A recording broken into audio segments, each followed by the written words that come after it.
श्री शिवाय नमस्तुभ्यम हर हर महादेव। तो भगवान भोलेनाथ आप पर यूं ही कृपा बनाए रखे, आपकी सारी कामना पूर्ण करें, समस्या को खत्म करें।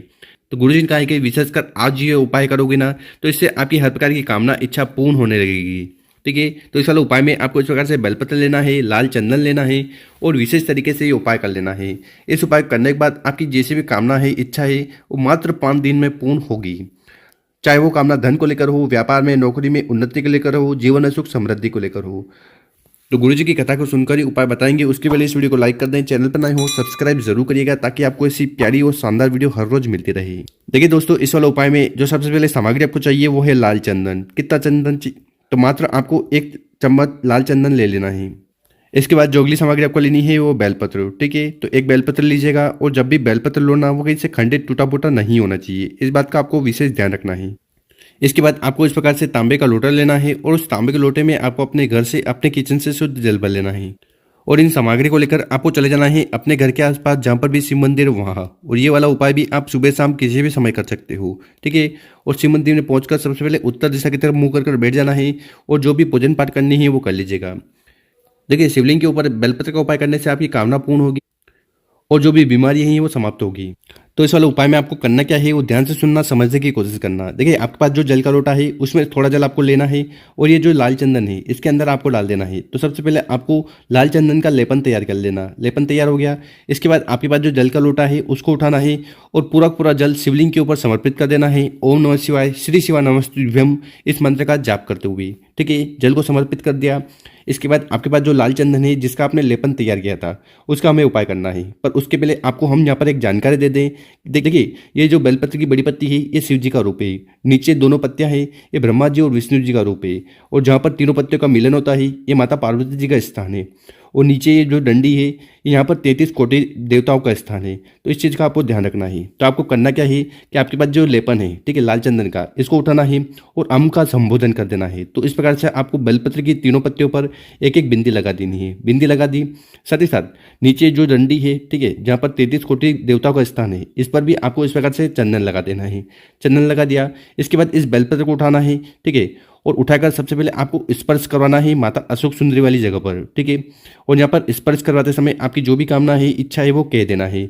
उसके बाद उस बेलपत्र को उठाना है, उसको समर्पित, उसको आपको स्पर्श करवाना है माता के हस्त कमल पर। तो ये जो कटिभाग है यहाँ पर स्पर्श करवा देना। उसके बाद उस बेलपत्र को उठाकर आपको शिवलिंग के ऊपर समर्पित कर देना है।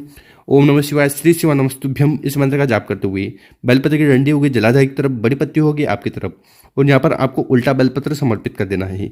साथ ही साथ आप इसके बाद आपको शिवलिंग के पास बैठ जाना है। विशेषकर आपको कुंदकेश्वर महादेव जी से प्रार्थना करना है कि हे कुंदकेश्वर महादेव जी, मेरी जो भी कामना है, इच्छा है वो पूर्ण करे। देखिए, वो कामना व्यापार को लेकर, जीवन में सुख समृद्धि को लेकर हो सकती है, नौकरी को लेकर हो सकती है, धन संपदा में वृद्धि को लेकर हो सकती है, घर में विवाह को लेकर हो सकती है या बच्चों को लेकर हो सकती है। तो कैसी भी कामना है ना उसकी पूर्ति के लिए आपको विशेषकर पहला वाला उपाय जरूर करना है। गुरुजी ने कहा है कि इस उपाय करने के बाद न सिर्फ आपकी कामना पूर्ण होगी, साथ ही साथ जीवन में जो भी दुर्भाग्य समस्या है वो समाप्त होने लगेगी।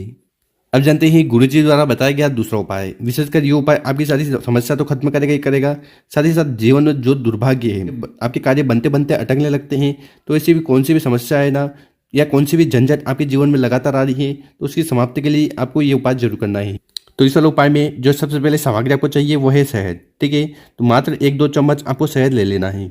इसके बाद जो अगली सामग्री आपको लेनी है वो है काले तिल। कितने लेने हैं? देखिए, गुरुजी ने कहा है कि मात्र आपको 1 चुटकी काले तिल लेने हैं। अब वो 1 चुटकी में चाहे 7 दाना है, 11 दाना है, 21 दाना है या 51 दाना है, जितने भी आए आपको ले लेना है। और आखिरी में आपको इस प्रकार से एक प्यारा सा तांबे का लोटा लेना है और उस तांबे के लोटे में आपको अपने घर से जल भर लेना है। देखिए, जैसा कि हमने बताया है, अगर आप तांबे का लोटा नहीं मिल पा रहा है तो आप सोने का लोटा भी ले सकते हो और सोने का लोटा नहीं है तो फिर आप चांदी का लोटा भी ले सकते हो। ठीक है, तो जैसा भी लोटा हो उसका उपाय आप कर सकते हो।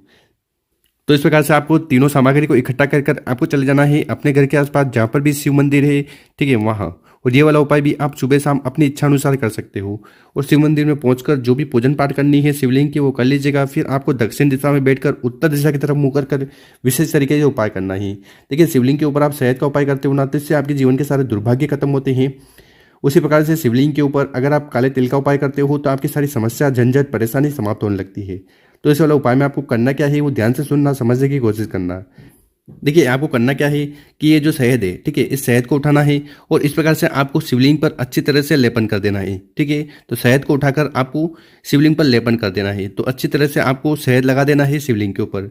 लगा दिया, इसके बाद आपके पास जितने भी काले तिल के दाने हैं, एक चुटकी काले तिल के दाने हैं ना, ठीक है, और वो चाहे 11 हो, 21 हो, 51 हो, उन काले तिल को उठाना है, अपने हाथ में रखना है और आपको विशेषकर भगवान भोलेनाथ से प्रार्थना करना है कि हे श्री शंभु, हे त्रिकालदर्शी, मेरे जीवन में जो भी दुर्भाग्य चल रहा है, जिसके कारण हम मेरे कार्य बनते बनते बिगड़ने लगते हैं, या मेरे जीवन में समस्या है और वो समस्या खत्म होने का नाम नहीं ले रही है, वो समस्या किसी भी प्रकार की हो सकती है, तो उसकी समाप्ति के लिए आपको 11 काले तिल के दाने उठाने हैं, ठीक है, और उनको आपको ठीक जहाँ पर शिवलिंग पर आपने शहद लगाया है उसके ऊपर समर्पित कर देना है, चिपका देना है। ओम नमः शिवाय, श्री शिवा नमस्तुभ्यम, इस मंत्र का जाप करते हुए। तो इस प्रकार से आपको काले तिल और शहद का उपाय कर लेना है। इसके बाद आपके पास जो जल का लोटा है जिसमें आप अपने घर से शुद्ध जल भर के लाए हो, वो जल के लोटे को उठाना है और पूरा जल आपको शिवलिंग के ऊपर समर्पित कर देना है। ओम नमः शिवाय, श्री शिवा नमस्तुभ्यम, इस मंत्र का जाप करते हुए। तो इस प्रकार से आपको दूसरा वाला उपाय जरूर करना है। इसके बाद आपको शिवलिंग के पास बैठ जाना है। आपकी जो भी समस्या है, दुख है, परेशानी है, जिसके कारण आप दुखी हो, वो समस्या खत्म हो जाए, ऐसी उसके लिए एक बार और प्रार्थना कर लेना है। और यहाँ पर शिवलिंग पर जल चढ़ाओगे तो जल बहता हुआ जलाधारी की तरफ से नीचे आएगा। तो यहाँ पर आपको अपना सीधा वाला हाथ रखकर उस जल को इकट्ठा कर लेना है और उसको कंठ और मस्तक पर लगाना है। इससे आपके जीवन के सारे दुर्भाग्य खत्म होंगे, कामना पूर्ण होने लगेगी। तो गुरु जी द्वारा बताया गया बहुत ही अद्भुत और विशेष उपाय है, कर कर जरूर देखिएगा। और मेरे प्यारे दोस्तों, अगर आपको वीडियो 1% भी अच्छी लगी होना तो इस वीडियो को 5 लोगों के साथ व्हाट्सएप पर, इंस्टाग्राम पर जरूर शेयर करें और उन लोगों की मदद करें। मिलते हैं हम आपसे एक और नई वीडियो में। ओम नमः शिवाय, जय श्री महाकाल।